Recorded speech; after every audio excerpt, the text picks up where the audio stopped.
नकली जेवर। शिल्पा की शादी विजयनगर में हुई थी, इसीलिए ससुराल और मायके में बस 10 मिनट का फासला था।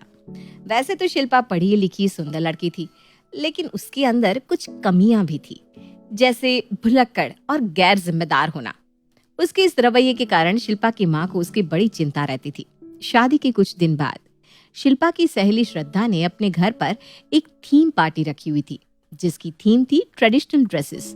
शिल्पा पार्टी में सबसे ज्यादा खूबसूरत और ट्रेडिशनल दिखना चाहती थी, इसलिए वो पिछले कई दिनों से पार्टी की तैयारियों में लगी थी।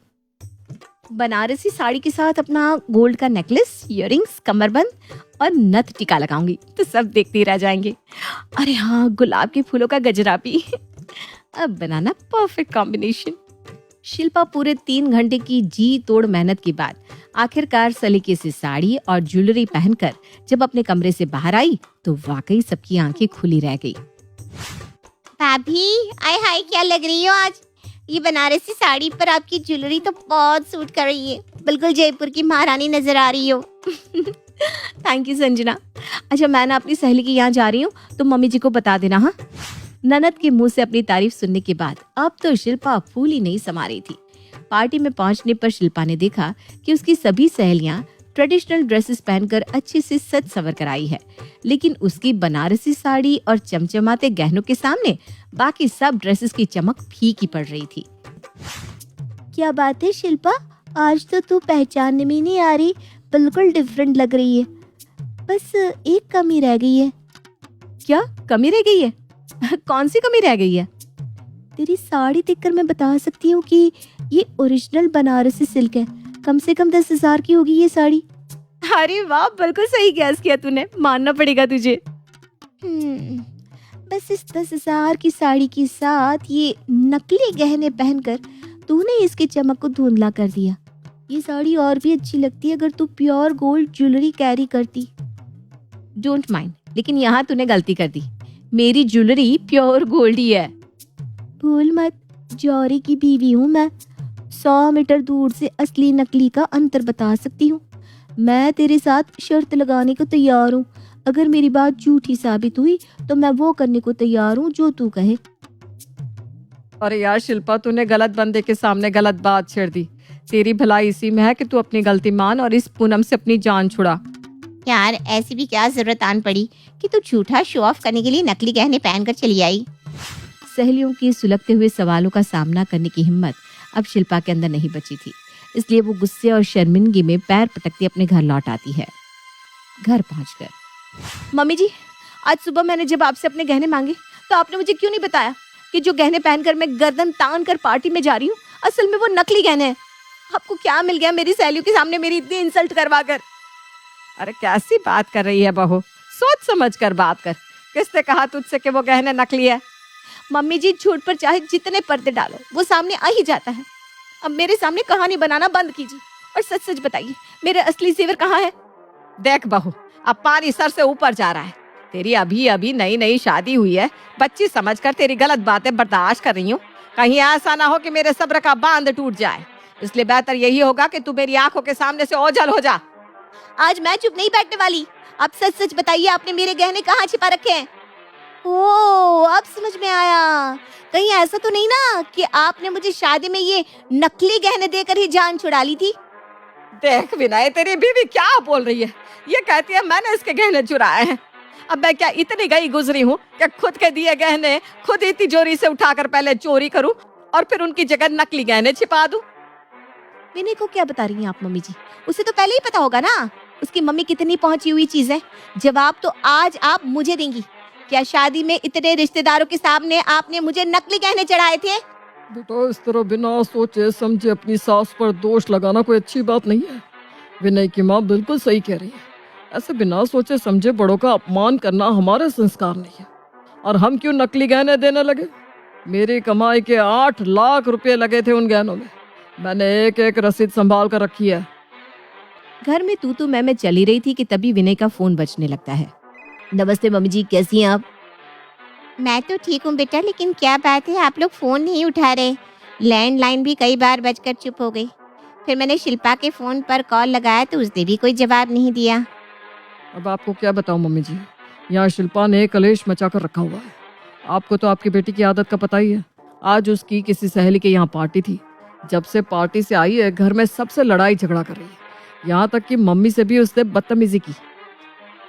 अरे बेटा, लेकिन ऐसा हुआ क्या जो वो घर में कलेश कर रही है? मम्मी जी, आपकी बेटी मेरे परिवार वालों पर यह इल्जाम लगा रही है कि हमने उसके असली सोने के गहने बदल कर उसकी जगह नकली गहने रख दिए। जब मम्मी ने इस बात से इनकार किया तो वो मम्मी के पीछे ही पड़ गई है कि उन्होंने शादी में उसे नकली गहने चढ़ाए थे। दामाद विनय की बात सुनकर शिल्पा की माँ के पैरों के नीचे से जमीन निकल गई। वो थोड़ा सक पकाते बोली, अरे बेटा, तुम जरा शिल्पा से मेरी बात तो कराओ। रुकिए, मैं देखता हूँ अगर वो बात करना चाहे तो। शिल्पा, तुम्हारी मम्मी का फोन है। हाँ हाँ, बस यही बाकी रह गया है। गलती आप लोग करें और शिकायत करने के लिए मेरे मायके में फोन लगा दे। फालतू की बातें मत करो शिल्पा। मैंने तुम्हारे मायके में कोई फोन नहीं लगाया। तुम्हारी मम्मी का फोन आया है। तुम चाहो तो फोन पर अपनी माँ से खुद बात कर लो। कहिए मम्मी, क्या बात है? सच सच बताइए। विनय नहीं आपको कॉल करके मेरी शिकायत की है ना? अरे नालायक, मेरी पूरी बात तो सुन। बस मम्मी, मुझे अब किसी की कोई बात नहीं सुननी। आज मैं दूध का दूध और पानी का पानी करके रहूंगी। मैं आपसे बाद में बात करती हूँ। इतना कहकर शिल्पा ने फोन काट दिया। लगता है ये नालायक आज मेरी नाक कटवा कर ही मानेगी। मुझे इसके ससुराल जाकर ही बात को संभालना होगा। फोन रखने के बाद शिल्पा की माँ आनन फानन में उसके ससुराल पहुंच जाती है।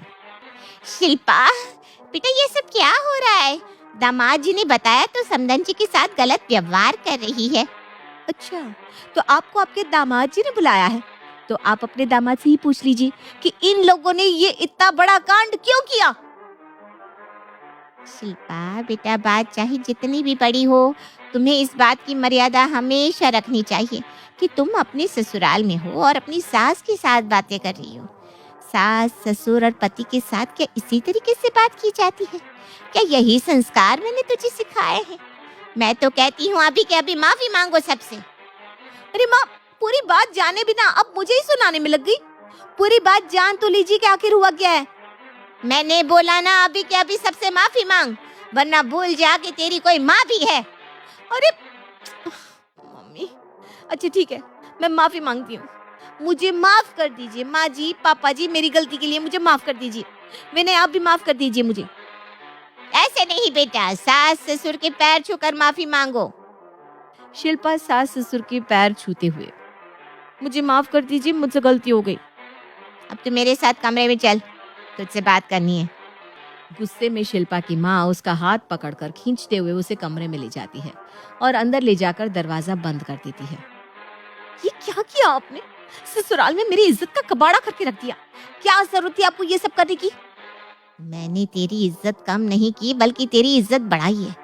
जब तुझे सच पता चलेगा ना, तो तेरे होश ठिकाने आ जाएंगे। हाँ, कहना क्या चाहती हूँ? खुलकर कहो ना।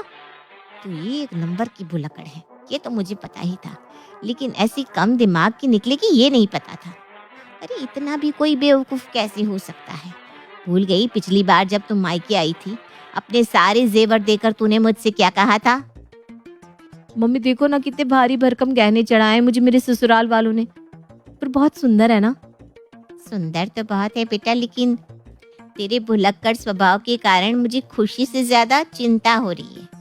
अरे तूने ये गहने गुमा दिए ना, तो लेने के देने पड़ जाएंगे। मम्मी आप ऐसा करो, वर्मा अंकल के यहाँ से ना मेरे सारे गहनों के डुप्लीकेट गहने बनवा दो। असली गहने तिजोरी में रखवा देती हूँ और जहाँ भी जाऊंगी नकली गहने पहनकर ही जाऊंगी। होने का भी टेंशन खत्म हो जाएगा और रोज रोज इन सोने के गहनों को संभालने का भी झंझट खत्म हो जाएगा। तूने कहा था, इसीलिए मैंने तेरे सोने के गहनों के डुप्लीकेट बनवा कर तेरे बैग में रख दिए और असली सोने के गहने अपने लॉकर में संभाल कर रख दिए थे। और तू इतनी कम दिमाग है कि अपनी ही गलती अपने ससुराल में गला फाड़ फाड़ कर सबको बता रही है। मम्मी, मेरे तो दिमाग से ही निकल गया था। थैंक यू मम्मी, आपने आकर बात को संभाल लिया। लेकिन मम्मी जी अब चुप नहीं बैठेंगी। बोल रही थी कल सुनार के पास जाकर गहने चेक करवाएंगी। अब मैं क्या करूं? बेटा ये ले तेरे असली गहने। आज तो मैंने बात संभाल ली, लेकिन अब अपनी जिम्मेदारी तू खुद संभाल। अब तुझे ससुराल वालों से कैसे माफी मांगनी है वो तू देख। मैं चली। बहन जी, मैं शिल्पा की तरफ से माफी मांगती हूँ। उसकी सहेली ने न जाने उससे क्या पट्टी पढ़ाई, जो वो ऐसा कह गई। अब ना वो बहुत शर्मिंदा है। प्लीज मेरे कहने पर उसे इस बार माफ कर दीजिए। शिल्पा की माँ के बार बार माफी मांगने पर घर का माहौल थोड़ा सामान्य हो जाता है, लेकिन शिल्पा के सर से गहने पहनकर शो ऑफ करने का भूत हमेशा के लिए उतर जाता है।